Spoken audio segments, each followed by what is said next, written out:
Gusto mo ba na siya ay mababaliw sa iyo ng sobra-sobra at ikaw lamang ang mamahalin niya habang buhay, malayo o malapit man kayo sa isa't isa? At kahit anong busy niya at kahit ano pa ang gawin niya, ikaw lang palagi ang first priority niya.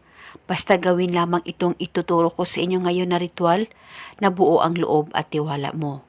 Pwede ito gawin sa kahit na anong araw o oras na gusto mo. Ang gagawin mo lamang, kumuha ka ng kahit na anong kulay na panulat at isulat mo sa palad mo ang pangalan at apelyido niya ng isang beses.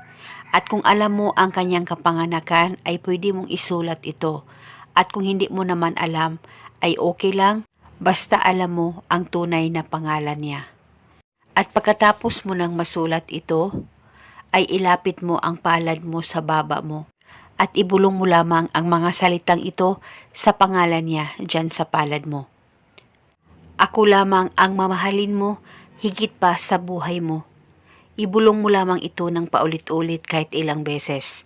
Pwede mo dagdagan o ibahin ang hiling kung gusto mo, wala pong problema.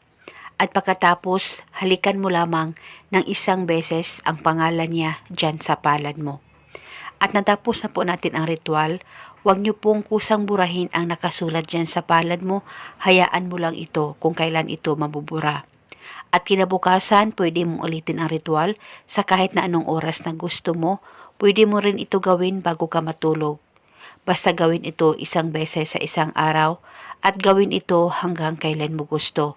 At maniguradong siya ay mas lalong mababaliw sa sobrang pagmamahal niya sa iyo, malayo o malapit man kayo sa isa't isa. At ikaw lamang palagi ang first priority niya. At kung kayo ay may katanungan, mag-comment lang po kayo sa baba. Maraming salamat po sa panunood.